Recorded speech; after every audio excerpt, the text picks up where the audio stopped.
Buenas tardes. Me corresponde dar la bienvenida a todos los que aquí estáis y al mismo tiempo tengo que decir que es para nosotros, lógicamente, un enorme honor el acoger la presentación de este 15º informe del Observatorio de la Actividad de la Justicia.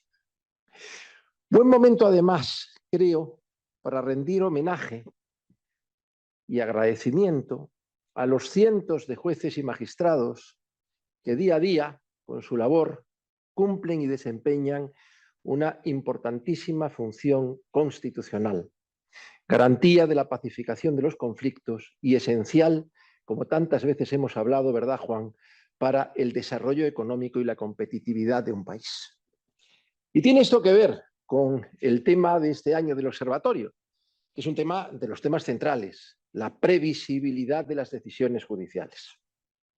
En un mundo globalizado, eso de la globalización lo que significa, por decirlo de forma muy simple y en una de sus manifestaciones, es que nuestros mercados están a la mano de otros operadores económicos y que para poder evitar los efectos negativos que eso puede tener, hacen falta modelos de crecimiento que tengan razonables niveles de competitividad y de productividad. Y la competitividad y la productividad tienen mucho que ver con dos manifestaciones de eso que denominamos la arquitectura oculta del progreso, en expresión de Cándido Pazares, que a mí me gusta repetir, y que tiene que ver con el derecho. Las normas y la aplicación de las normas. Las dos cosas son absolutamente esenciales. Claro, eso es lo que conforma la calidad institucional de un país. Y como elemento o factor clave de la calidad institucional está la seguridad jurídica, y la seguridad jurídica depende mucho de la aplicación uniforme de las normas jurídicas por todos los jueces y tribunales. Lo que menos entiende la gente es cuando un mismo asunto parece ser resuelto de forma distinta por distintos órganos judiciales. A veces incluso por los mismos, aunque haya alguna diferencia en su composición para evitar aquello de la discriminación del artículo 14.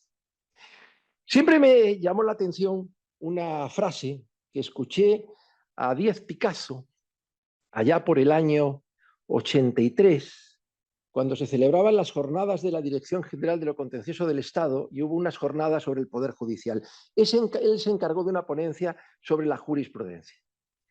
Y la expresión, perdonad, pero me la recuerdo de memoria, decía algo así como que el pilar básico de una teoría de la jurisprudencia es el respeto al precedente judicial como respeto a la idea de la justicia a través de la igualdad.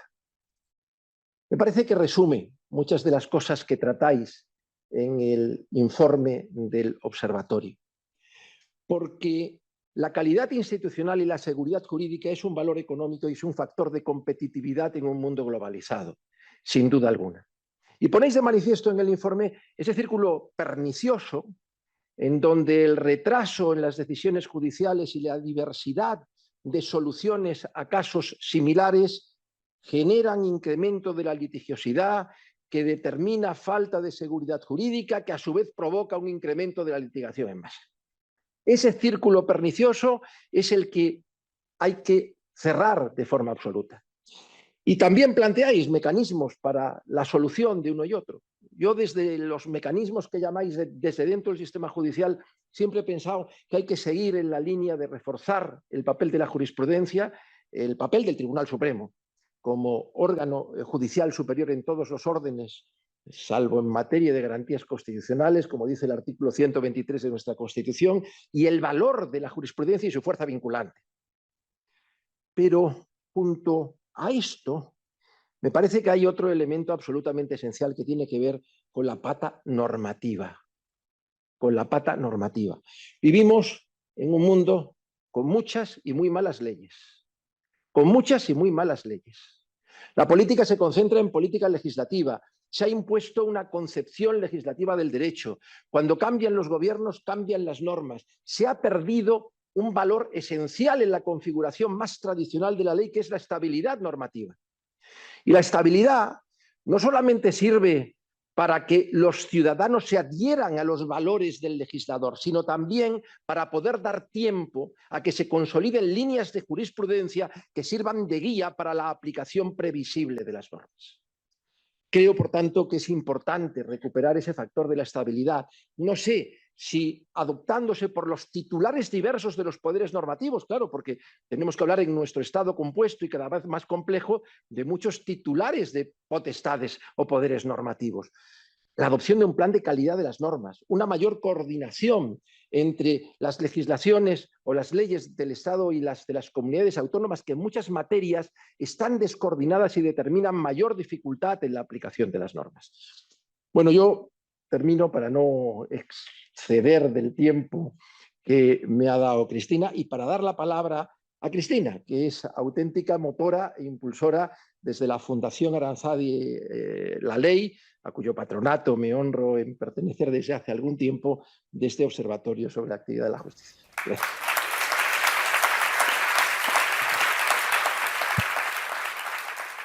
Muchas gracias, Jesús. La verdad es que es un lujo tenerte en el patronato y además que nos hayas cedido este maravilloso auditorio en un sitio tan espectacular. Muchas gracias a todos por acompañarnos en la presentación de la 15ª edición del informe del Observatorio de la Actividad de la Justicia de la Fundación Aranzadi La Ley. El estudio se ha podido realizar este año, como todos los años anteriores, gracias al patrocinio de Banco Santander. Así que también nuestro agradecimiento a nuestro patrocinador principal. Muchas gracias también, que no quiero que se me olvide, al equipo del despacho, al equipo de eventos de Uria Menéndez, porque nos ha puesto muy fácil la coordinación y la logística del acto. La presentación del informe anual del Observatorio de la Justicia coincide con nuestro primer aniversario bajo la denominación de Fundación Aranzadi La Ley. En febrero de 2023, la Fundación Wolters Kluwer, como muchos de ustedes saben, dejó de serlo para alinear su nombre con el de las dos entidades ahora en proceso de fusión, cuya sostenibilidad la Fundación refuerza en su calidad de fundación corporativa. Así que, además, hoy estamos de cumpleaños, además de presentar el informe.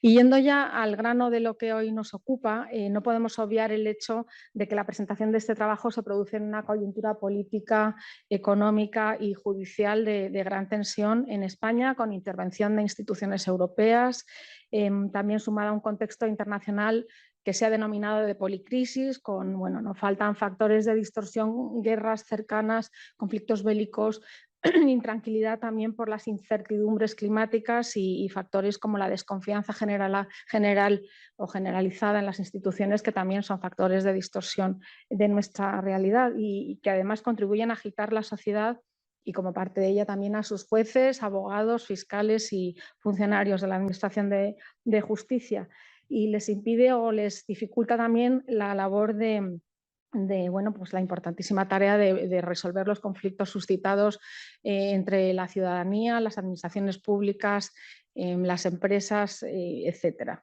De manera que, bueno, este contexto y ante tanto ruido y tantas informaciones sesgadas también, el observatorio aspira a aportar la necesaria imparcialidad, con datos objetivos, con certezas, con conocimiento técnico experto y con sentido común, ¿por qué no?, también al análisis de la actividad de los órganos judiciales, tanto en sus aspectos cualitativos como cuantitativos y desde la perspectiva no solo jurídica, sino también económica. La temática concreta elegida por los miembros del observatorio como objeto de análisis de carácter cualitativo en este informe es la previsibilidad de la justicia. De ello se han encargado Juan Mora Sanguinetti, que es abogado en ejercicio y economista titulado del Banco de España, ahora destacado en el Banco de Francia, y el magistrado presidente del Tribunal Superior de Justicia de la región de Murcia, Miguel Pascual del Riquelme. Por la parte del análisis cuantitativo se ha ocupado el equipo liderado por Cristina Retana, el equipo de innovación y contenidos de Aranzadi La Ley. El análisis de los más de 6 millones de sentencias del ejercicio precedente a la obtención de los datos, que los datos los obtuvimos cerca del verano del año pasado, de 2023, y hace referencia al ejercicio 2022, bueno, ese análisis cuantitativo se ha hecho a través de una herramienta de inteligencia artificial que llevamos utilizando ya varios años, que es Jurimetría, y que aporta pues, también la necesaria objetividad y automatización en el análisis de los millones de datos que de otro modo sería imposible analizar con esta profundidad. Agradezco, para terminar, también en nombre de nuestro patronato, el esfuerzo aportado a la publicación por el equipo editorial de Aranzadi y la Ley. Con él queremos aportar a la comunidad jurídica, a la clase política, a los medios de comunicación y a la sociedad en general un informe de alto valor añadido, siempre con el foco puesto, y eso es una característica de este observatorio, siempre con el foco puesto en la mejora de nuestro sistema judicial, el acercamiento de la justicia a la sociedad, a la ciudadanía y el impulso de los principios constitucionales que estructuran y fundamentan nuestro Estado de Derecho. Así que esperamos conseguirlo. Muchas gracias. Damos paso ya a la mesa redonda. Pues sí.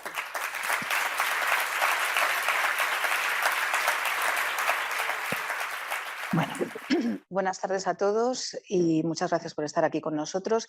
Es la 15ª edición del Observatorio de la Actividad de la Justicia y es verdad que desde hace tiempo no hacíamos una presentación presencial, con lo cual para nosotros es un verdadero placer poder estar aquí físicamente y poder, bueno, pues presentar cuáles son esos indicadores y ver un poco ese análisis, yo creo, verdaderamente interesante de la previsibilidad, ¿no?, de la actividad de los juzgados y tribunales. Vamos a empezar primero viendo un poco el resumen de los principales indicadores que se analizan normalmente en lo que es el informe. En la primera parte del informe hay 10 indicadores de la actividad que son analizados y seguimos su evolución periódicamente. Los indicadores fundamentales están ahí, se analizan desde todos los ámbitos. A nivel general, cuáles son esas tasas, que vamos a ir viendo las principales de ellas, obteniendo siempre y analizando pues, fuentes de información como es la justicia de dato a dato del Consejo General del Poder Judicial, pero también analizando el detalle a través de la herramienta de analítica jurisprudencial predictiva Jurimetría, que es la que nos permite, bueno, pues dar una visión completa y detallada, no solo a nivel central, sino a nivel incluso de tribunales concretos y cuál es la evolución que han tenido. Este año, la evolución de los indicadores, como es normal, bueno, pues vemos la tendencia creciente que ya vimos el año pasado en número de casos nuevos, casos ingresados, que es una tendencia lógica, ¿no?, tras el periodo de la pandemia, donde teníamos, bueno, pues tuvimos ese descenso, ¿no? Pero es verdad que los indicadores sí que han experimentado ciertos cambios, más o menos favorables, dependiendo de la jurisdicción, teniendo en cuenta un entorno en el que tenemos un incremento acusado de los asuntos civiles y penales de pues, en torno a un 8, un 6%, y una reducción, una disminución de asuntos en la jurisdicción social y la jurisdicción contencioso administrativa. Vamos a ir viendo cómo han evolucionado esos 10 indicadores, empezando por lo que es la tasa de resolución. La tasa de resolución permite analizar cuál es la capacidad resolutoria de un órgano jurisdiccional, considerando todos aquellos asuntos que se inician y los asuntos que se resuelven en un periodo anual. En este análisis hemos visto que ha habido un descenso de esa tasa de resolución, lo cual, bueno, pues en general es un descenso que significa negativamente. Tenemos menos capacidad de resolución que en volumen de asuntos que se inician. El año anterior estábamos en una tasa de 1,07. Es cierto que tenemos una jurisdicción que es la contencioso administrativa, que es la única de todas ellas que está por encima de 1. Es capaz de resolver en volumen todos los asuntos en cifra que se puedan iniciar en cuantía total. Hay una capacidad insuficiente, como vemos, para resolver todos los asuntos que se ingresan, pero es cierto que hay un incremento, ¿no?, en los asuntos resueltos frente a años anteriores de un 2,1%, y también hay un incremento en los asuntos en global que se inician, ¿no?, de un 6,5%. Ahí vemos un poco la diferencia entre las diferentes jurisdicciones y, sobre todo, bueno, pues esta evolución que vamos a ir viendo también en el resto de indicadores. Si vamos al análisis de lo que sería la tasa de congestión, que lo que nos permite es ver un poco pues, esa capacidad, ¿no?, ese volumen de asuntos que tienen que tramitar, porque no es solo un dato numérico entre lo que se ingresa y lo que se resuelve, sino que además tenemos que tramitar asuntos que se inician en años anteriores. se resuelven otros asuntos y esa capacidad que tienen los órganos jurisdiccionales nos da una tasa de congestión que en este caso ha aumentado frente a años anteriores. Teníamos un indicador de 1,66 y ahora estamos en un indicador de 1,70, es decir, realmente con ese aumento que hemos visto del número de asuntos, pues la capacidad al final y la congestión se ha incrementado, ¿vale? Ha habido 6, como ha mencionado Cristina Sancho, ha habido más de 6, casi 6,5 millones de asuntos resueltos y un total de 1.667.000 sentencias dictadas a lo largo del año, que supone realmente pues, un incremento frente al año anterior. Es cierto que las diferencias entre una jurisdicción u otra pues hacen que sea diferente, ¿no? Esa tasa de congestión. Es la jurisdicción contenciosa administrativa la que tiene mayor congestión en este caso.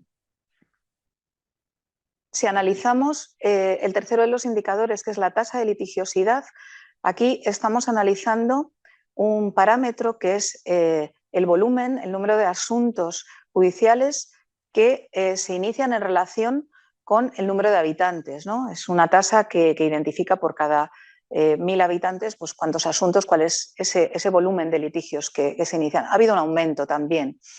Estábamos en una tasa media en el año anterior de 130 y ahora estamos en 186, luego el incremento es sustancial.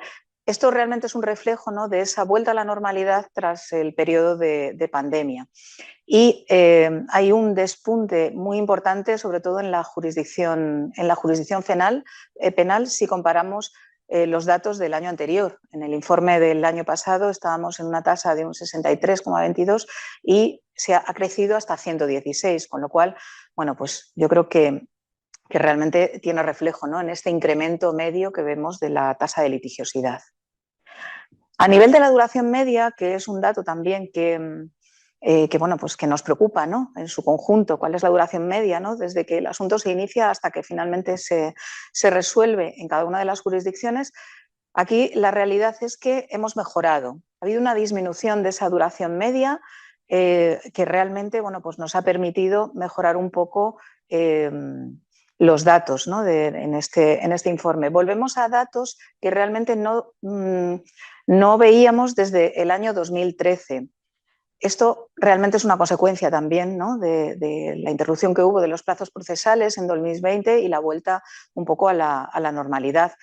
Pero es verdad que seguimos teniendo problemas en la jurisdicción social, en la jurisdicción contenciosa administrativa, que son las que sufren pues, un mayor periodo de duración media en general, y lo veremos también con la tasa también relevante de número de resoluciones judiciales por magistrado, por juez. ¿Vale? Esa es un poco la tendencia. En este caso, pues vemos un poco cuál ha sido, ¿no?, esa tendencia decreciente que se incrementó y que ahora vuelve a ratios y a datos un poco más normales. Si vemos el análisis de cómo ha ido esa duración media y a nivel geográfico de comunidades autónomas en los diferentes tribunales, pues es verdad que aquí lo que vemos es que hay zonas, hay comunidades autónomas, las de color azul más oscuro, que la duración media es superior, ¿vale? Y hay otras zonas pues, que vemos que tienen una duración media un poquito inferior, ¿vale? Esto es considerando todas las jurisdicciones y todos los órdenes jurisdiccionales, así como todos los organismos, desde juzgados de primera instancia hasta el Tribunal Supremo. Tenemos otra tasa también que se analiza en el informe, que es la tasa de pendencia. Se trata de analizar cuál es la proporción de los asuntos que están pendientes de resolver. Es decir, es la relación de todo lo que está pendiente, ya sea de lo que se ha ingresado, de lo que procede de años anteriores y todo lo que en ese año se ha podido resolver o tramitar.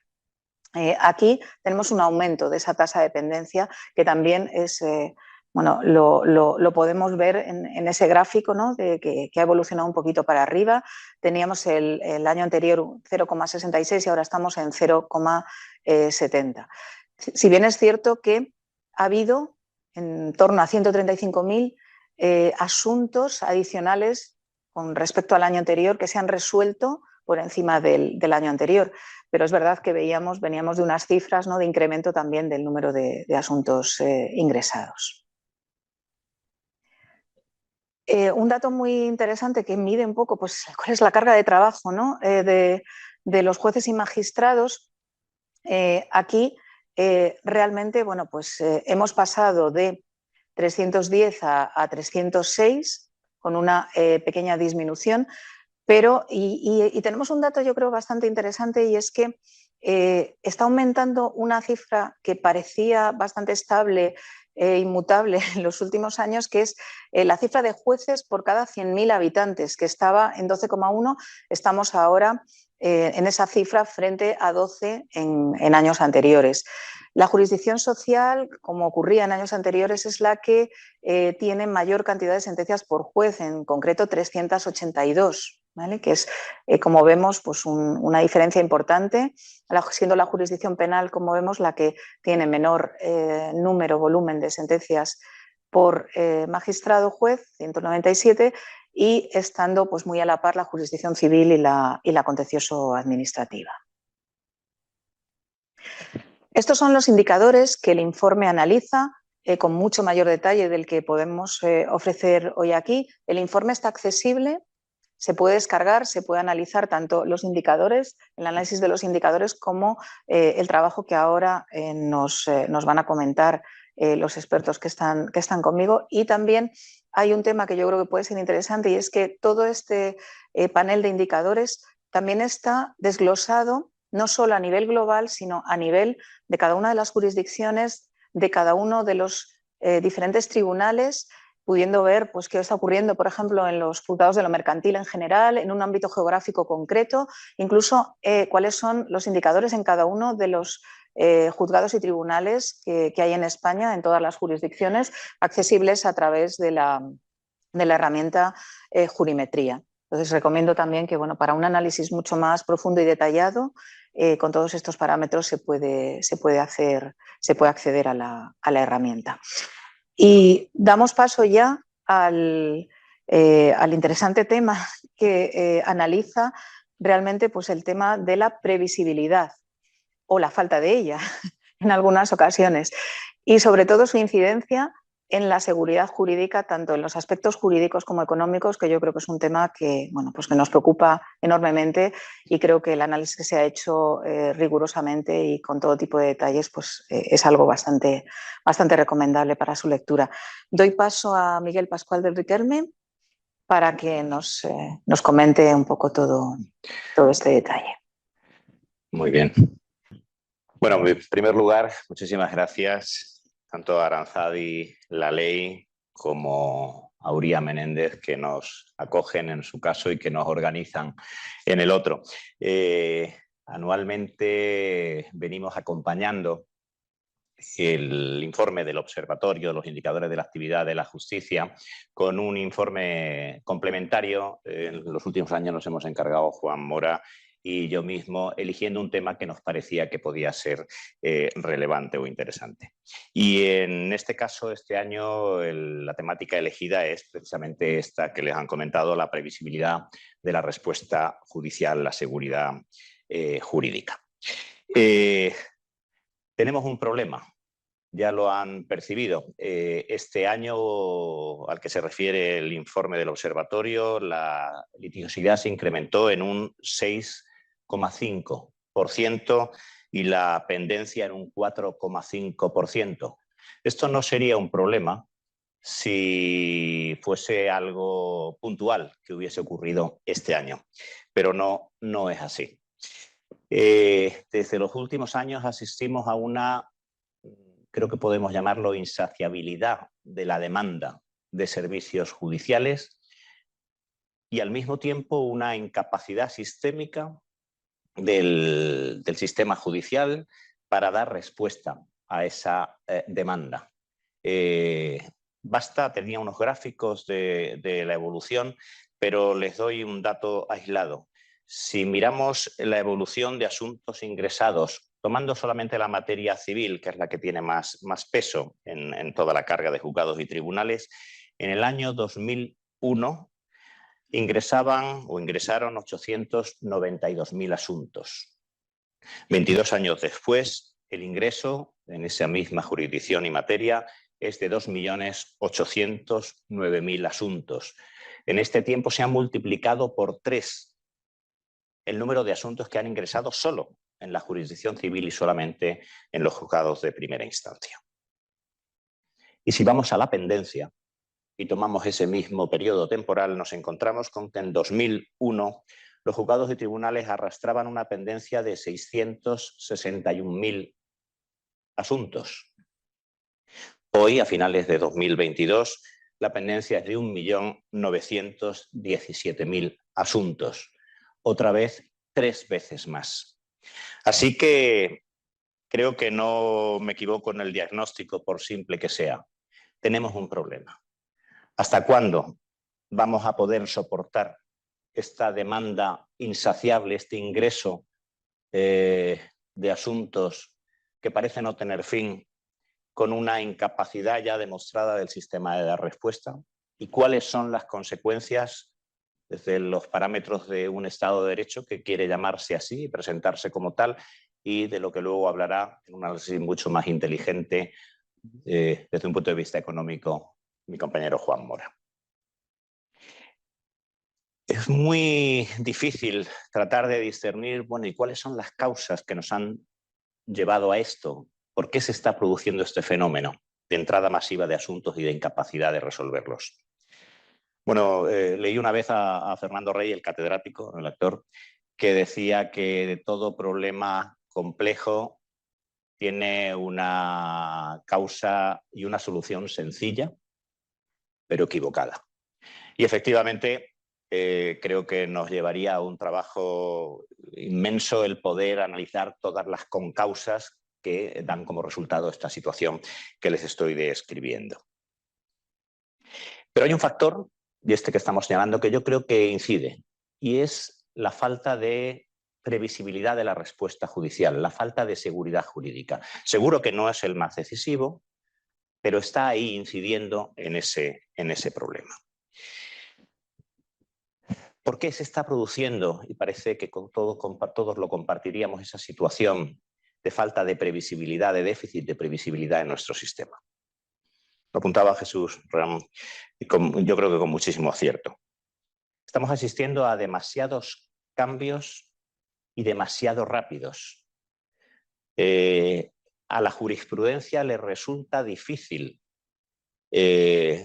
fijar criterios a través del sistema de recursos con un ritmo frenético de creación normativa y con un ritmo no menos frenético de creación de nuevos problemas, por cierto, cada vez más complejos que acceden a los tribunales.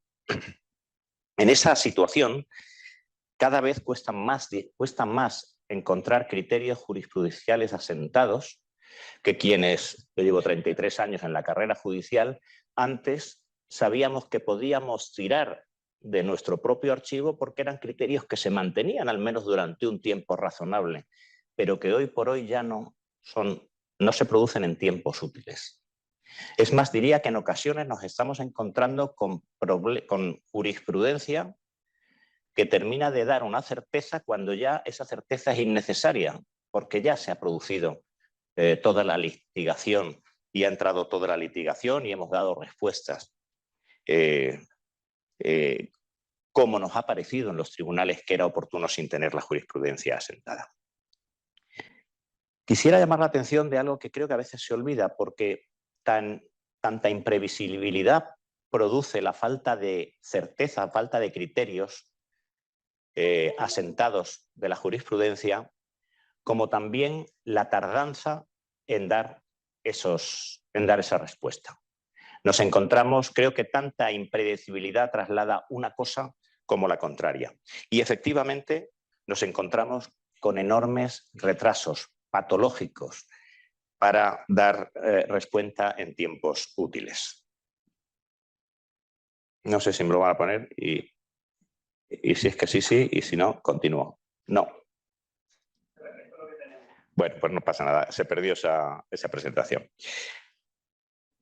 Bien, a la hora de encontrar causas a ese problema, a esa incapacidad del sistema de fijar criterios, quisiera decir algo que puede resultar un poco chocante y más viniendo de quien lo dice, y es la afirmación de la ineficacia de nuestro actual sistema de recursos procesales para fijar jurisprudencia y crear previsibilidad. No voy a denostar el sistema de recursos como sistema lógico, razonable de decantación de la respuesta judicial hasta obtener la jurisprudencia que resulte aplicable. Pero la combinación de recursos en varias instancias, no solamente la segunda y la tercera, sino el Tribunal Constitucional y ahora los tribunales europeos, Tribunal de Justicia y Tribunal Europeo de Derechos Humanos, hacen que la decantación, que la fijación del criterio jurisprudencial se haga insoportablemente lenta y tardía, hasta el punto de que no sirve a los operadores jurídicos ese sistema de recursos que hasta ahora pues, nos había parecido razonable. Y se producía, esto le afecta tanto a los propios jueces como a los operadores jurídicos. Y como decía Jesús muy bien, nos encontramos con que los propios operadores, los intermediarios jurídicos del sistema, no son capaces de orientar a sus clientes sobre la base de criterios jurisprudenciales asentados y no les queda otra que introducir los asuntos en el sistema en la esperanza de que el criterio que soporta su tesis pues termine siendo el definitivamente asentado por la jurisprudencia, cosa que no ocurriría y romperíamos ese círculo diabólico en el caso de que esa certeza pudiese llegar con más tiempo. Se está produciendo, por lo tanto, un efecto muy perverso, un efecto llamada a la litigación por la falta de previsibilidad de nuestro sistema. Y también creo que es interesante señalar que la conflictividad no es ninguna patología. De hecho, es un indicador de sociedades abiertas, de sociedades democráticas, de sociedades libres, de sociedades dinámicas. Pero lo que sí es una patología es la judicialización masiva de toda esa conflictividad, hasta el punto de hacer perverso el sistema. Los tribunales se ven colapsados e incapacitados de trasladar certeza, el Estado del Derecho sufre y los operadores jurídicos adolecen de criterios suficientes para poder aconsejar otra cosa que no sea otra vez la judicialización. En esa misma línea hay un problema adicional para el que traía algunas diapositivas, pero en fin lo han podido ver también en la presentación que hacía Cristina. Que voy a recuperar, creo, en este mapa, que tiene que ver con la duración media de los procedimientos. La tesis que les traslado es solamente una idea, es que estamos muy cerca de tener una justicia de primera, una justicia de segunda y no sé si una justicia de regional, como en mi tiempo se hablaba de las últimas filas del escalafón. Y ahí lo tienen en color oscuro los territorios en donde los tiempos de respuesta son peores, hasta el punto de ser extraordinariamente diferentes. Y por lo tanto hay una extraordinaria asimetría en la prestación del servicio de justicia, con todo lo que eso conlleva, más allá de lo que es el funcionamiento normal de un servicio público que afecta a aspectos sustanciales de nuestra institucionalidad. Les pongo algunos ejemplos. Miren, en Asturias un procedimiento civil dura de media, en primera instancia, 4 meses. En Navarra, 4 meses. Y en mi tierra, en Murcia, 11,5 meses. Y esto es de media, y ustedes saben aquella historia del chico que se ahogó en un río cuya profundidad media era de 50 centímetros. Porque en esto pueden encontrar asuntos de 2 años, sin ningún problema. Esto en procedimientos civiles. En procedimientos penales se pueden encontrar también diferencias entre Cantabria, una media de 3 meses, o nuevamente mi tierra de 11 meses. O Castilla-León, con 12 meses. En los procedimientos en primera instancia en contencioso, Cantabria 6 meses, La Rioja 7, Navarra 6, Islas Baleares 17 y Cataluña 12. Y si van a lo social, pues se encuentran también que frente a Asturias y Canarias con 7 meses, Andalucía invierte 16 meses en dar la primera respuesta en los asuntos sociales, seguido muy de cerca por Islas Baleares y otra vez Murcia por 12. Así que efectivamente tenemos más o menos seguridad jurídica según qué territorios y la tutela judicial es más o menos efectiva según qué territorios. Y creo que eso es algo, si queremos mantener la idea de un Estado que se presenta y se defiende como tal, un Estado que sea capaz de dar una respuesta diferente a esta situación que les estoy trasladando. Es difícil pensar en qué hacer, porque lo que no vamos es a dinamitar desde dentro el sistema de recursos, pero seguramente sí fuese posible identificar algunos mecanismos, instrumentos o palancas adicionales, algunos más extravagantes que otros, pero verán que útiles, que podrían permitirnos obtener mejores rendimientos en previsibilidad. Estas palancas, estos instrumentos, estos mecanismos se pueden encontrar tanto desde fuera del aparato judicial, y se encargará de ello Juan, como dentro del aparato judicial. Y me gustaría citarles brevemente, en 3 o 4 minutos, algunos de ellos. Uno, es necesario incrementar los mecanismos de unificación de criterios dentro de los propios tribunales. Lamentablemente, y se lo digo porque es que lo percibo así, y sé que esto es algo que no le gusta a mis compañeros de la judicatura oír, pero cuanto más descendemos en lo que es el escalafón judicial, en la pirámide judicial, más resistencias encontramos a la unificación de criterios. Es en los tribunales superiores donde hay instrumentos legales que permiten la unificación y no los hay en la instancia. Pero no es eso lo grave, es que la cultura, la sensibilidad y la disposición de los magistrados es mucho mayor a la unificación de criterios en los tribunales superiores que en los inferiores. Les confieso, si no lo cuentan fuera, que asistir a una junta de jueces de primera instancia en la que hay 17 jueces defendiendo 17 posiciones se convierte en una auténtica batalla campal en la que nadie está dispuesto a ceder nada. Y eso choca con actitudes con las que luego, sin embargo, sí nos encontramos en el Tribunal Supremo, por poner un ejemplo, pero también en algunos otros tribunales colegiados. Voto particular a la sentencia 523-2023 de 29 de junio, muy reciente, voto particular de Antonio del Moral, que les leo. Vaya por delante no solo mi respeto y lógico acatamiento, sino también mi admiración y orgullo corporativo por la calidad y altura del debate que ha conducido al criterio que plasma la sentencia mayoritaria del Pleno de la Sala Segunda. Pese a su fortaleza, no han conseguido que claudicase en mi posición. Me siento obligado a exteriorizarla por una única vez. A partir de ahí, sin reticencia alguna, asumiré el criterio emanado del Pleno en los asuntos en que me enfrente jurisdiccionalmente al mismo problema. Yo pondría esto en letras de oro en las salas de juntas de los jueces, porque efectivamente no es esa la cultura o la sensibilidad que les reconozco que fluye y que es un tema cultural que deberíamos resolver. Y sin embargo es posible. Quizá algunos de ustedes recordarán en el año 2014 la Junta de Jueces de Primera Instancia de los jueces de lo mercantil de Barcelona, que decidieron convertirse, motu propio, en un acuerdo que fue avalado luego por el Consejo, en un tribunal de instancia. Y decidieron que determinadas materias especiales que ellos identificaban como especializadas iban a ser sometidas por el juez del caso al conjunto de los compañeros y iban a acatar el criterio mayoritario, sin perjuicio de dejar constancia de que discrepaban o no de ese criterio. Bueno, pues el potencial de promoción de la seguridad jurídica, de la certeza, es extraordinario.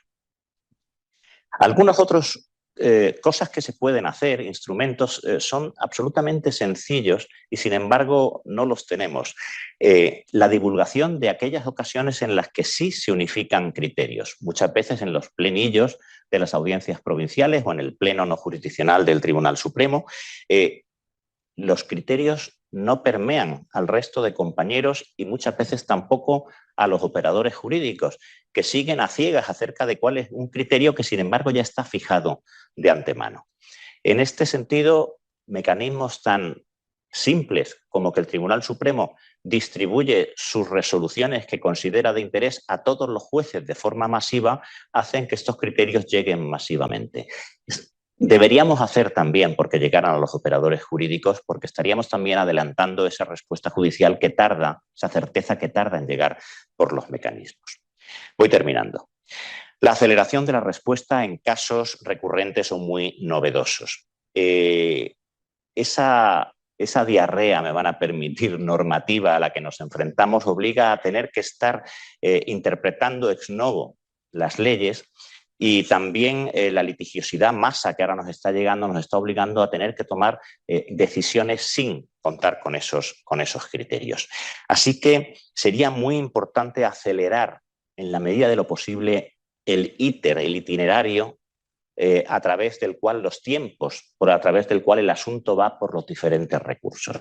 Se han establecido algunas y de hecho el Real Decreto Ley 6/2023, este último, de tan complicada aprobación, pues introduce ya los pleitos testigos, o extiende los pleitos testigos de la jurisdicción contenciosa a asuntos de consumidores y usuarios en el ámbito civil, también en el ámbito social, y esa puede ser una buena línea. Pero miren, hay cosas, y a riesgo de parecer extravagante, que funcionan.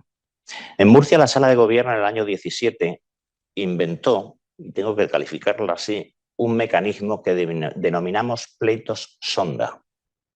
Estos pleitos sonda consisten simplemente en que los jueces de instancia identifican un asunto para el cual han entrado multitud de asuntos similares o en el que hay una novedad legislativa en el que es necesario obtener rápida respuesta. Y previa identificación le dan una línea caliente, un turno rápido a ese asunto que actúa como pleito sonda para que la audiencia provincial se pronuncie en el mayor tiempo posible. Si además eso pudiésemos extenderlo al Tribunal Supremo, podríamos obtener una o dos respuestas en pleitos modelo que nos adelantarían la respuesta judicial y todos los demás podrían ir acometiéndose. Este tipo de pequeños mecanismos que no violentan el sistema de recursos podrían ser utilísimos para acelerar los tiempos de respuesta. Una idea más, la especialización de órganos judiciales. Es algo que resulta muy antipático también entre la judicatura, pero yo les traslado mi absoluto convencimiento de que no la especialización, la hiperespecialización de jueces nos dará mayor calidad, mayor coherencia, mayor previsibilidad y un ahorro de recursos humanos de los que hoy, como saben, carecemos. Y por último, la organización colegiada de todos los órganos judiciales.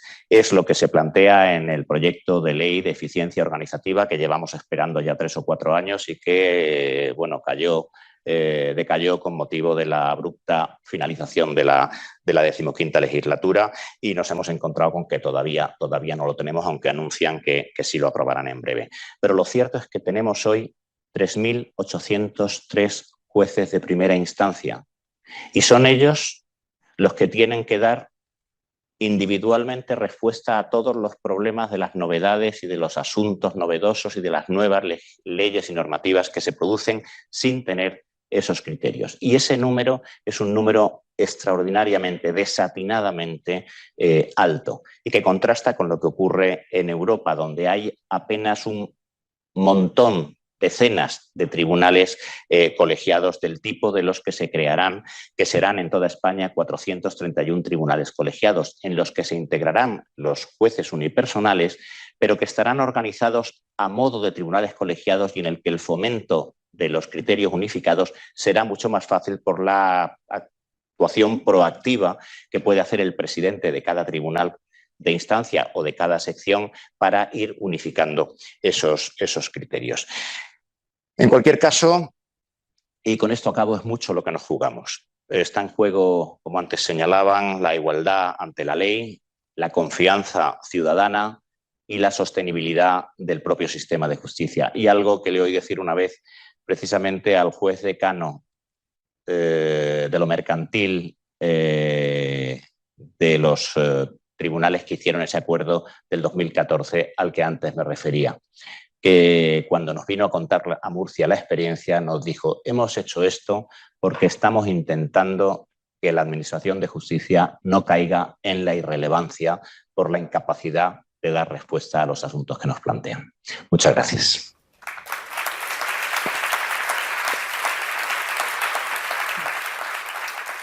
Muchas gracias, Miguel. Muy interesante, como siempre. Damos paso a Juan Mora Sanguinete, que nos va a hablar precisamente de esa previsibilidad, pero en concreto, pues el análisis que hace sobre todo de los aspectos y efectos económicos. Sobre la medición, voy a tratar tres aspectos, ¿no? Efectivamente. Voy a parar un momentito de nuevo en el tema de la medición, porque creo que es interesante a nivel metodológico, para tomarlo como un paso para hablar de las consecuencias económicas y de algunas soluciones también que nos viene del ámbito económico del análisis de los datos. Pero creo que es interesante a nivel metodológico hablar un poquito de la medición. En los debates que están en el tronco del funcionamiento del observatorio, que es el análisis de los datos, y también las herramientas como jurimetría, está la gran cuestión de cómo evaluar los sistemas judiciales. Y esta propia pregunta no es sencilla, nunca ha sido sencilla.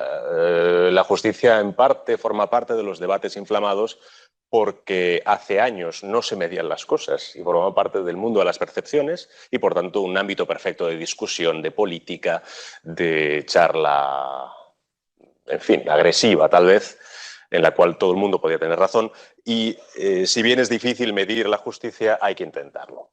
Muchos modos se pueden tomar, de hecho los que cubre jurimetría, los que cubre el observatorio, pero en general la discusión académica sobre cómo podríamos tener un buen sistema judicial al fin y al cabo se reduce a unos pocos tótems, a unas pocas columnas, que sin duda, tal vez, que un buen sistema judicial, el español, el francés, el italiano, cualquier sistema judicial debería ser rápido, lo cual tiene que ver con la congestión del sistema, tendría que tener un coste de uso razonable, tendría que ser previsible, que es de lo que estamos hablando aquí, y una cuarta columna tal vez más complicada, más difícil de medir todavía, que es que además sea independiente e íntegro. En otras palabras, que las resoluciones sean fiables en un sentido más de percepciones.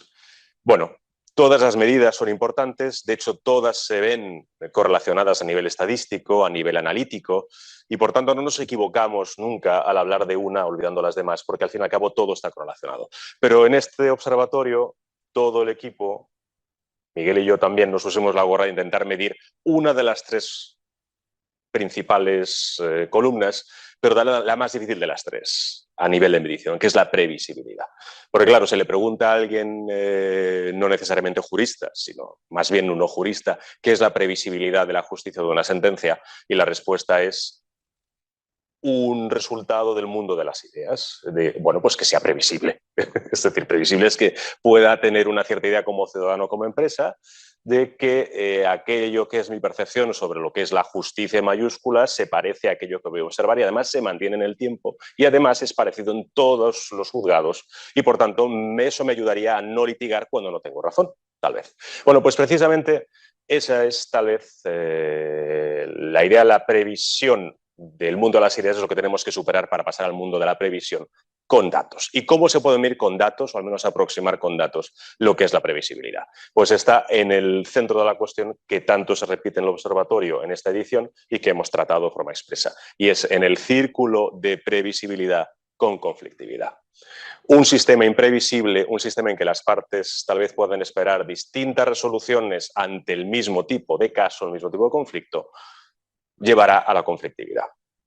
Y ese es precisamente el centro de la cuestión que a nivel metodológico utilizó la OCDE para proponer una posible aproximación siempre imperfecta a la previsibilidad. En otras palabras, de nuevo, si un conflicto parecido tiene como resultado sentencias y aplicación de principios muy distintos, incluso la parte que tal vez de forma intelectual sabe que no tiene razón, probará suerte a entrar en conflicto por si le toca la resolución que a esa parte conviene. Por tanto, según la OCDE a nivel metodológico, por ejemplo, el número de recursos, el número de apelaciones que tenemos en primera instancia hacia la segunda será una aproximación de la percepción que tiene la población, los operadores, los abogados, pero las empresas y los ciudadanos sobre la imprevisibilidad, la consistencia, la igualdad de resultados en las distintas instancias y en general en los distintos tribunales. Si tomamos esa idea, que como digo es muy imperfecta, pero es una aproximación legítima, es mejor tener esto a no tener nada, tenemos resultados. Y este primer gráfico de columnas lo que muestra es precisamente el número de casos recurridos ante la segunda instancia respecto de la primera instancia como porcentaje de casos de la primera instancia. Cada columna es un país y se han agrupado los países por también ese otro concepto tremendamente imperfecto y bastante criticable, que son las familias legales. Si es que queda algo a día de hoy de una familia legal, pero bueno, se agrupan al lado más a la derecha, los países que consideramos más parecidos a nosotros, tradición francesa, romana, en fin, depende de la literatura, de la bibliografía que se utilice, países más de derecho civil germánico, nórdico en este pequeño grupo de aquí y por último más a la izquierda los países que, si es que existen a día de hoy, los países de common law.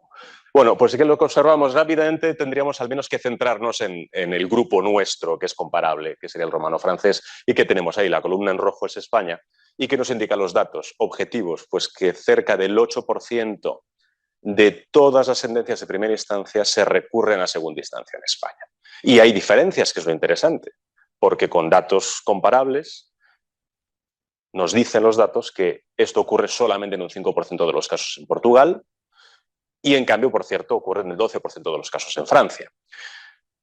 Eso sí, comparamos los datos a nivel internacional y observamos algo, y es que España estaría por encima de muchos otros países desarrollados, en especial todos aquellos que a día de hoy consideramos que podríamos agrupar en la familia common law. Bueno, esto es la botella medio llena, medio vacía. No nos dice este gráfico que estemos en el furgón de cola del mundo, como tantas otras veces los datos nos dicen que somos demasiado autocríticos con nuestro propio sistema y eso nos quita posibilidades de desarrollo, de atracción y señalizamos mal a veces el valor que tiene nuestro sistema, el funcionamiento de nuestro sistema. Pero sí nos dice la botella medio vacía también, y es que tenemos mucho que mejorar y incluso dentro de nuestra propia familia. Por cierto, los datos de Inglaterra, no digo Reino Unido y los demás, hay que verlos con una cierta lupa, porque claro, esto habría que corregirlo por la posibilidad real de que pudiera recurrir. Claro, si estás en un sistema common law en el cual es casi imposible recurrir o requiere básicamente el permiso de instancias inferiores, evidentemente los datos están demasiado reducidos para ellos, pero no nos quita el mensaje principal de la situación de posible mejora y potencial mejora. Otro gráfico más en el mismo camino es mismo mensaje con otra corrección. Casos recurridos en segunda instancia respecto de la población de cada país. De nuevo, España por encima de muchas otras familias legales y en la situación media o ligeramente medio alta de nuestro propio sistema, que podríamos llamar francés, romano, franco-romano. Esto nos lleva, por tanto, ya a la reflexión siguiente y es ¿qué consecuencias tiene la mejorable previsibilidad y también la mejorable situación de otros factores, pero concretamente la previsibilidad en el caso de España? Y es de nuevo la idea del círculo que hemos mencionado. Si el sistema no es suficientemente previsible, estamos dando pie, justificación y legitimación a que haya más recursos y que haya en general más litigación. Y esto es peligroso. Nadie está en contra en esta sala en ningún momento, es decir, yo mismo soy abogado, en ningún momento estamos criticando el derecho fundamental a acceder a la jurisdicción y a litigar, por supuesto nada más. De hecho, Miguel lo ha definido, es signo de una sociedad sana y que se mueve. La cuestión es cuando es como en medicina, no es too much of a good thing, ¿no? Cuando nos estamos acercando a una situación en la cual él deja de ser meritorio y litigamos por circunstancias que a veces no están justificadas en la base. Este gráfico de aquí es significativo porque nos hace un recordatorio analítico y es que España llegó a ser, en el momento de la gran recesión, el tercer o cuarto país más litigioso de toda la OCDE. Ahora estamos en niveles mucho más normalizados, como muestra el Observatorio de la Actividad de la Justicia, pero esto nos hace un anclaje histórico para indicarnos hasta dónde podemos llegar como país. Este gráfico de barras grafica cada país de dos maneras distintas. El número de litigios respecto de la población o el número de litigios respecto de su riqueza. Es normal que un país más rico o más poblado litigue más, pero si corregimos cada país por sus datos, por su población o por su riqueza, se te ordenan. Y esto es una gran sorpresa. Nadie esperaría que España estuviera ahí y allí está. Bueno, pues es un recordatorio del peligro. ¿Y qué peligro es este? Pues que los países que más litigan, por ejemplo, por su falta de previsibilidad, son países que necesariamente, estadísticamente, son más lentos. Y aquí empiezan los problemas económicos, los problemas para la abogacía a nivel estratégico, los problemas para las partes, los problemas para la empresa.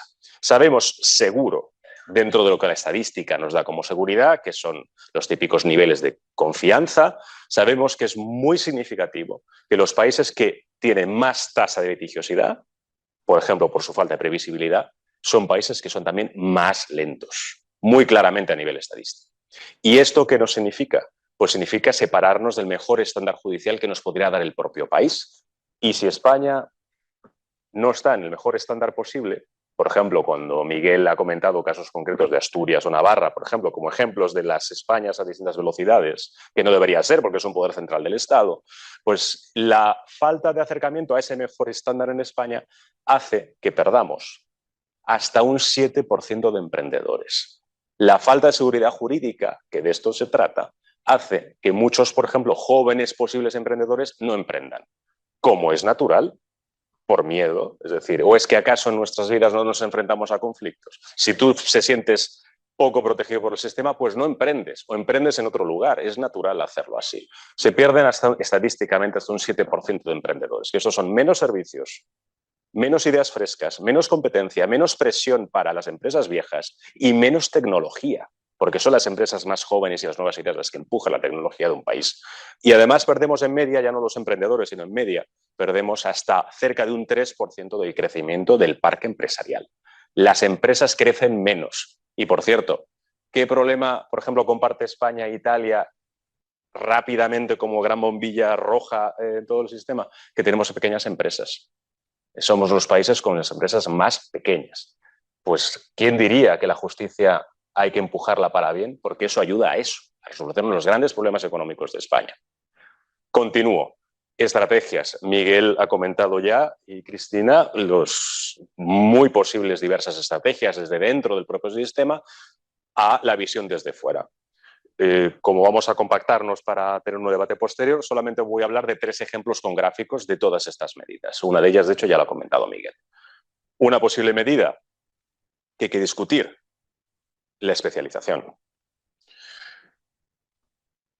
En este ámbito, en ninguno, pero en este ámbito, por supuesto, nunca vamos a simplificar. El debate de la especialización no es un debate para nada fácil. De hecho, es un debate que está tremendamente caliente y abierto incluso en Estados Unidos actualmente. La fórmula mágica económica, desde el punto de vista del análisis económico, que siempre parece que la especialización es buena, esa especie de verdad universal no funciona siempre. Pero la idea mágica, por lo que sabemos de los datos a nivel de comparación internacional y para España, es precisamente lo que ha dicho Miguel. Tal vez no la especialización, pero la hiperespecialización en algunos ámbitos concretos. Por ejemplo, el mercantil.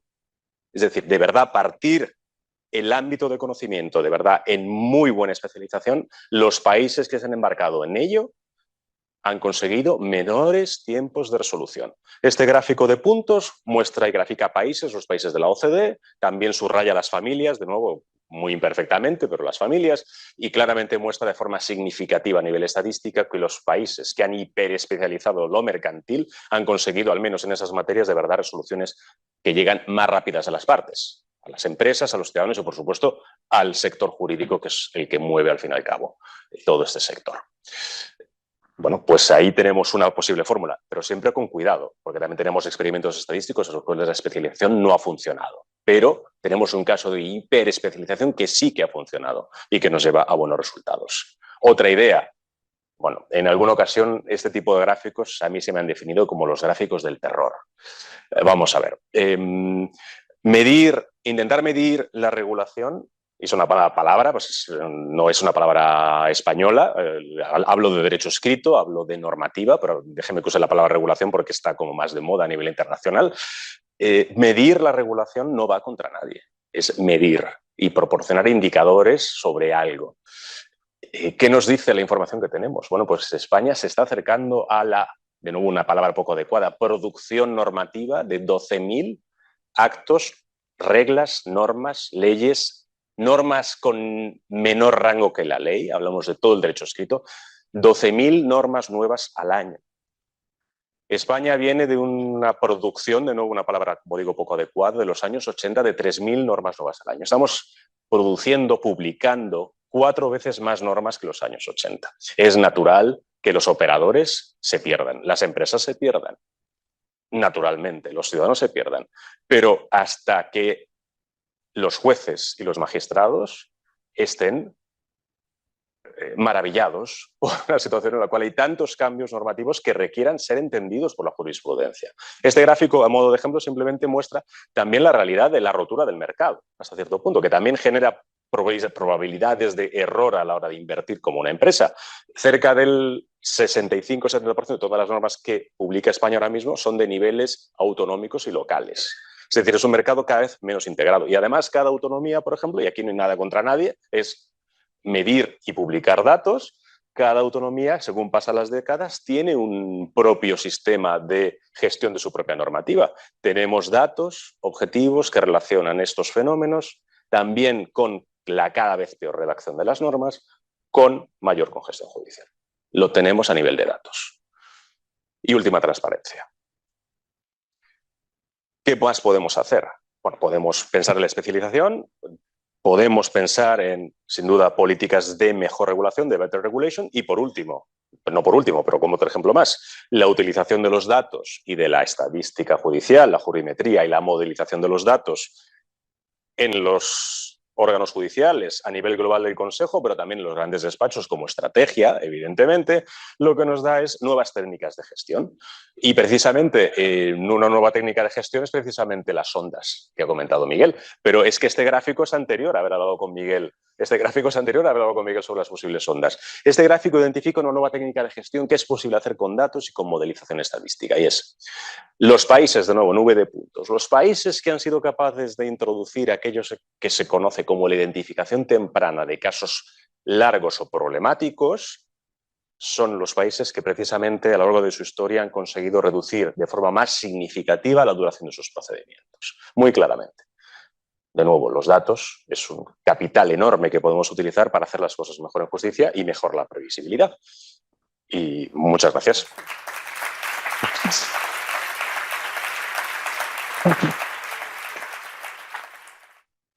Bueno, muchas gracias a ambos. Tenemos unos minutos todavía para ofrecer al auditorio si quieren hacer alguna pregunta, alguna cuestión, algún comentario a tanto a Miguel como a Juan. Estamos encantados de responder. ¿Tenemos una pregunta por ahí? Sí.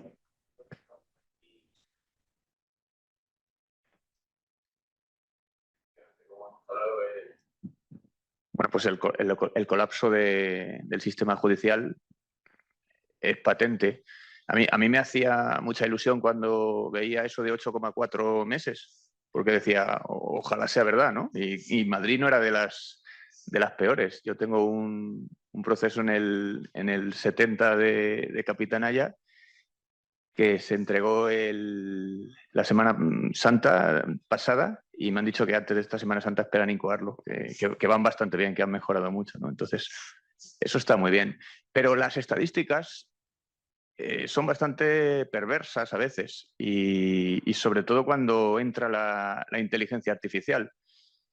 Yo, por ejemplo, si hago una estadística de todas las tareas diarias que me toca hacer y apunto que me preparo el café, me lavo los dientes, me ato los zapatos, llevo a mi hijo al colegio, hago la compra, tiro la basura y luego resulta que no voy al despacho a trabajar, a sacar el sustento que saca adelante a mi familia, pues tendré un 99,9% de éxito, pero habré fallado en la más importante.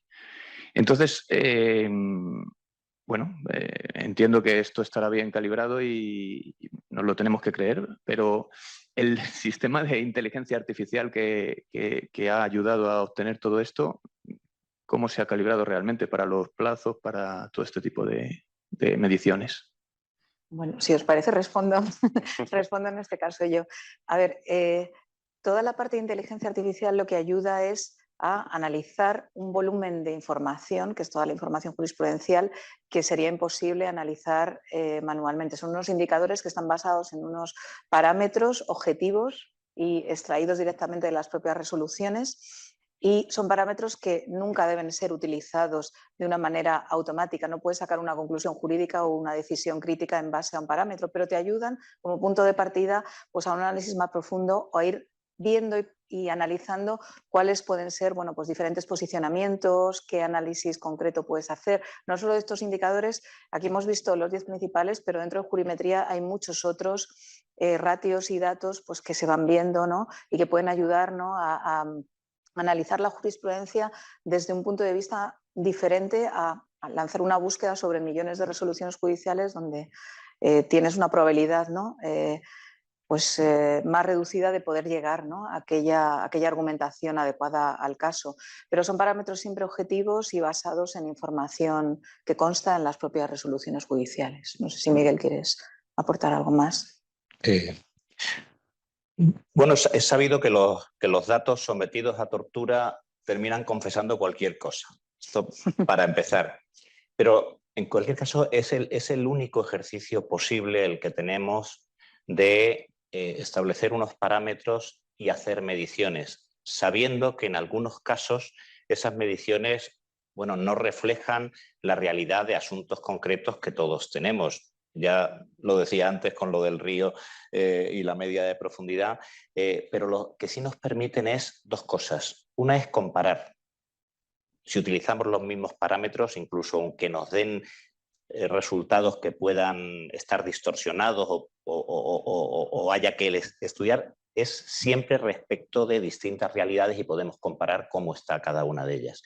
Y sobre todo nos permite diagnosticar para tomar decisiones.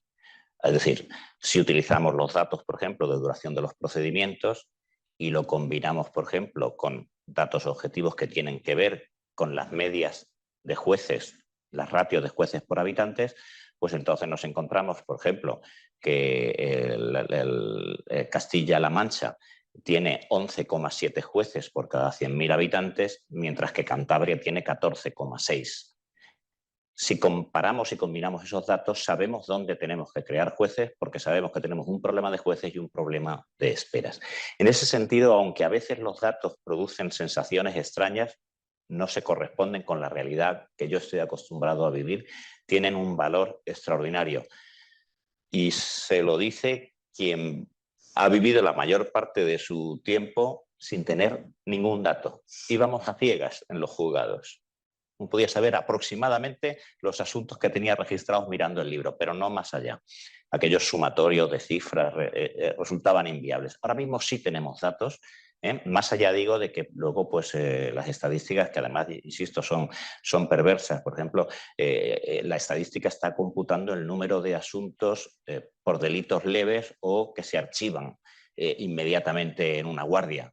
Claro, esto te hace distorsiones extraordinarias. No, esto no es así, esto no ocurre. Bueno, es así en las medias, ahora hay que analizarlo trozo a trozo, pero nos da una foto comparable y que nos permite tomar decisiones en base a datos.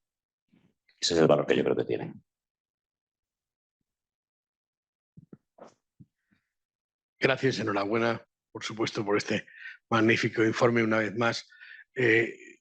Yo echo en falta una cosa, y es que con esta descripción tan clara y tan precisa del informe, no nos hayamos referido a los medios alternativos de solución de conflictos. Es decir, hay un problema de litigiosidad evidente, pero ¿por qué en España no funcionan de forma efectiva estos medios alternativos, la mediación, el arbitraje, la conciliación? Yo tengo una opinión y creo que en gran medida no es un problema de regulación legal, sino de convencimiento de los operadores jurídicos en tratar con sus clientes este tema. Esa es mi opinión personal, pero me gustaría conocer vuestra opinión desde el punto de vista de la mediación intrajudicial y desde el punto de vista de la mediación extrajudicial.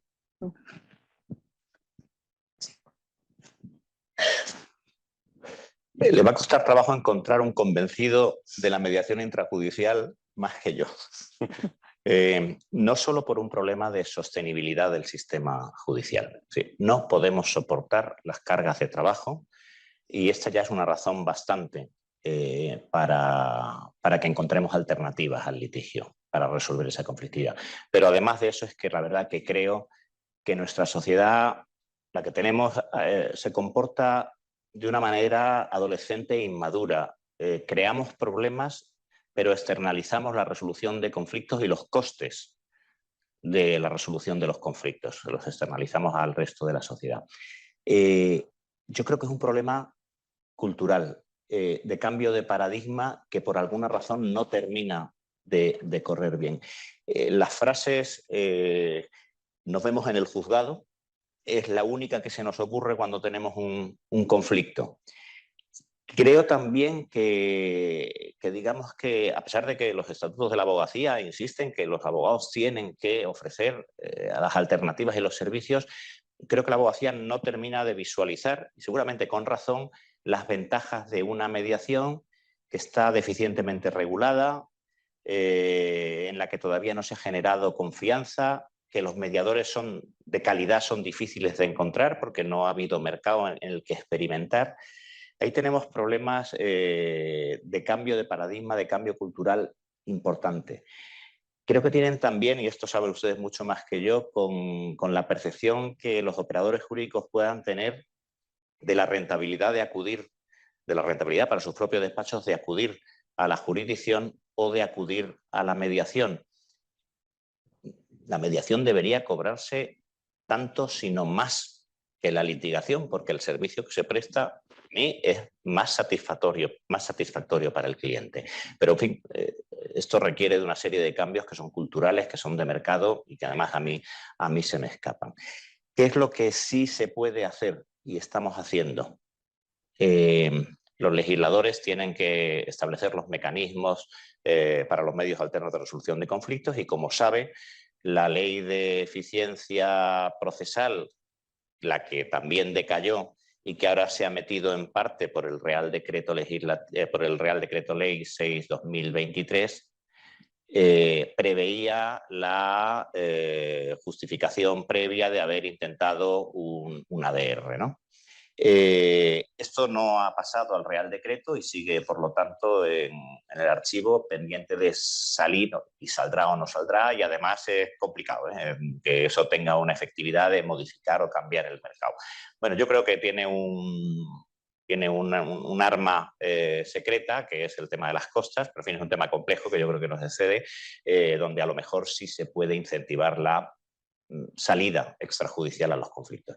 En cualquier caso, desde los tribunales lo que estamos intentando es promover la mediación intrajudicial, derivando a servicios de mediación intrajudicial. En Murcia tenemos el único unidad de mediación intrajudicial que forma parte de nuestro organigrama y forma parte de nuestra carta de servicios. Tenemos a 100 mediadores, 100, trabajando para nosotros en mediación, en un sistema que creamos y que tiene también su déficit, entre otras cosas porque es pro bono, y esto a los mediadores con razón no les gusta.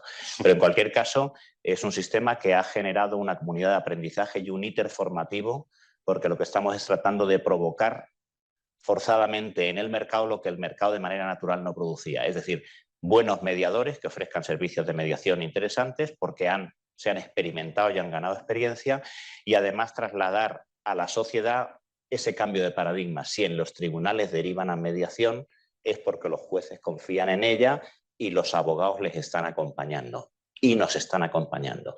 La semana pasada cumplimos 10 años de la oficina de la unidad de mediación y son muchos los abogados en Murcia donde se ha percibido, y te lo dicen ellos abiertamente, el cambio positivo hacia estos otros mecanismos. Lo absurdo es que tengamos que derivar los asuntos ya judicializados cuando la solución tendría que venir en mediación judicial. Son cambios complejos que yo creo que tienen que ver con cambios culturales, y lo que sí creo, yo por lo menos estoy seguro, pero es que creo que es cierto, que es un problema de sostenibilidad, de supervivencia del sistema judicial, que encontremos otros mecanismos a los que además yo creo que ya están recurriendo ante la incapacidad del sistema de dar respuesta. Y se nos está yendo gente no porque crean que es mejor la mediación o cualquier ADR, sino porque saben que no les vamos a dar respuesta en tiempos útiles. Una última pregunta y...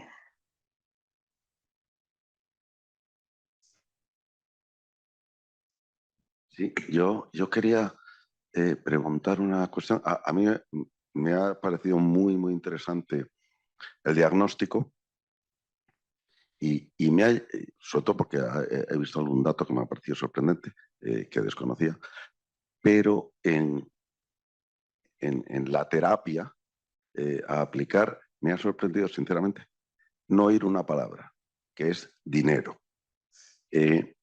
Y en todo esto, más jueces, mejores ordenadores, mejor personal, instalaciones, más capaces, jueces mejor pagados. Esto no tiene nada que ver, o tiene poco, o es marginal, no sé. Esa es la pregunta un poco, ¿no? Yo creo solo una introducción. En el observatorio también cada año lo que intentamos es dar unas pinceladas sobre una temática concreta especial. Por eso muchos de los temas no tratamos absolutamente todos, sino que vamos especializándonos en aquellos que vamos viendo que son relevantes. Pero es verdad que bueno, son temas, yo creo... Yo si queréis... Pues no quería decir una cosa, aparte de adherirme a lo último que dice de mayor sueldo de los jueces. No, quería decirle que en otros informes sí hemos tratado más el tema de los medios, pero también es verdad, o creo que es verdad, que la solución incrementalista no está ofreciendo soluciones, porque antes le hablaba de que hay 3 veces más de litigios, 3 veces más dependencia, y lo que no he dicho es que hay 4 veces más jueces que los que había en el 2001. Y no podemos con ello. No sé si es una cuestión de exponencial, pero lo cierto es que yo creo que deberíamos trabajar más en los aspectos internos de nuestro funcionamiento. Yo creo que hay que hacer reformas clarísimas en la forma de despliegue en el territorio, planta, demarcación y el concepto absolutamente nuevo. Tenemos 431 partidos judiciales, son solo 20 menos que los que había que se crearon el 21 de abril de 1834. Seguimos con el mismo modelo de despliegue en el territorio. Tenemos que cambiar la estructura y los mecanismos de funcionamiento de los tribunales, que ahora mismo son puramente adaptativos. No hay inteligencia organizativa detrás de los juzgados, simplemente sobreviven las avalanchas de trabajo. Y creo que las reformas de las leyes procesales y la revolución tecnológica son absolutamente básicas y fundamentales. Vamos parcheando, pero no podemos. Y todo eso requiere de algo de lo que adolecemos, y sin ello no lo vamos a conseguir. Y es un pacto de Estado que tenga al menos una durabilidad de un medio o largo plazo, en el que sepamos qué es lo que vamos a hacer en los próximos 25 años y nos pongamos a hacerlo. No cambiar cada 3 o 4 años con planes estratégicos de duración de 2 o 3 años, pues no nos lleva a esta situación en la que nos encontramos. Perdón, Juan, seguro que quieres hablar sobre el dinero. Sobre el dinero. Hay otro hecho sorprendente del uso de las estadísticas y que también llama la atención, y es que parece que como que España gasta, o más bien invierte poco en justicia. Y en realidad, cuando se suman los presupuestos del Estado, por tanto hablamos de sistemas judiciales no transferidos, pero también los presupuestos de la Generalitat de Cataluña, la Junta de Andalucía, es decir, los presupuestos de las justicias transferidas, la suma del todo el presupuesto no es un presupuesto que sea inferior a la media de otros países comparables europeos. Con lo cual nos lleva a la frase de la persona que nos dejó, el catedrático Santos Pastor, que decía que no por gastar más se llega más lejos en justicia, sino más bien tendríamos que ver cuál es el perfil de gasto y en qué se gasta o en qué se invierte. Y en eso España hace cosas distintas al resto. Por ejemplo, invertimos menos de ese dinero en justicia en general. Tradicionalmente se ha invertido menos en tecnificación y en ayudar con buenas herramientas al juzgador que en otros países. El tipo de perfil de personal que tienen los órganos judiciales, juzgados y tribunales, es un perfil de personal muy distinto al de otros países, sin entrar en polémicas. El tipo, y esto es gratis, el tipo de gestión también a nivel de perfil de gestión, de cuál es el poder del juez dentro de su órgano judicial es muy distinto en España de otros países. Y aquí en este caso ya ni siquiera estoy diciendo de distribuir dinero hacia unas partidas u otras, sino que en España el juez, por supuesto, dicta sentencia, pero tiene poco poder de organización, no se le da poder de organización. Y en otros países tiene mucho más poder de organización. Y dejo una última idea, que sí cuesta dinero. Enlazando con la pregunta de Carlos sobre los mecanismos de alternativos de gestión de controversias. Hay un gran reto cultural que está en la mesa, es decir, no sé si seremos capaces como país de dar el paso tan necesario de utilizar los MASC, la conciliación, el arbitraje, porque igual tenemos tal vez un tema cultural todavía que evolucionar, pero países cercanos a nosotros como Italia, por ejemplo, sí se les ha ocurrido un pequeño incentivo económico, pues, por ejemplo, bonificar con 500 euros el éxito de la utilización de mecanismos alternativos.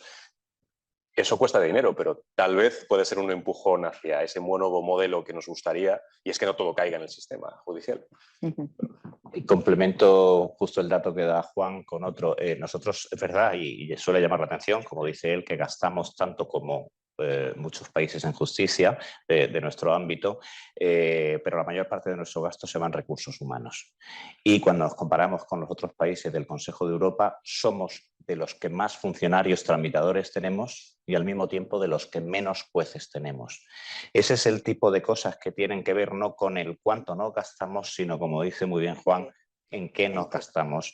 Pero para saber en qué nos gastamos hay que haber hecho un pensado antes, como dicen en mi tierra, de a dónde queríamos ir y qué sistema tener.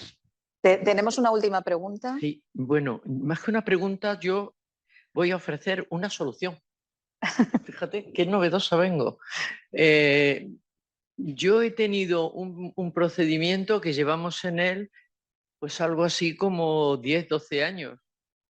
Litigio tras litigio, tema de familia, yo llevo mucha familia, uno tras otro, uno tras otro, uno tras otro, continuamente para ejercicio de patria potestad. Bueno, no había manera de ponerlos de acuerdo. Entonces, yo quiero hablar, yo no era nada partidaria ni de mediaciones ni de nada. Pero quiero hablar de un servicio que tiene el Ayuntamiento de Madrid que me parece magnífico y que te mandan desde el propio juzgado. Y es coordinadora o coordinador parental. Es un servicio que funciona maravillosamente bien. Deja intervenir a los letrados, cosa que, por ejemplo, el CAI, el letrado es, o sea, como un enemigo público número uno que no te deja ni saludarlos. En cambio, aquí te deja intervenir. Hablan separadamente con los letrados y luego llegan a los acuerdos con las partes. Han logrado poner de acuerdo en algo así como 3 meses a una familia que llevaba 10 años pleiteando por todo y han logrado ponerlos de acuerdo prácticamente en el 90% de las cosas. Entonces, lo digo porque es una opción también, ¿verdad? Cuando se presenta una demanda, solicitar la intervención de un coordinador parental de tal manera que va a dejar de judicializar todos los problemas que puedan surgir en el futuro, sino que se van a hacer a través de ese medio. No sé cómo funcionarán en otros lugares, no sé si lo hay fuera de Madrid, pero de verdad lo aconsejo en Madrid, que yo no era nada partidaria y estoy que no me lo creo, porque es que era a 3 pleitos por año. Yo pierdo, pero me importa muy poco viendo lo bien que va. Así que eso es lo que... Muchísimas gracias. Recuerda que hay un vino. Sí, sí, sí. Bueno, pues yo creo que ya hemos cubierto con exceso el tiempo que nos habíamos programado. Yo creo que ha sido muy interesante. Muchísimas gracias, Miguel y Juan.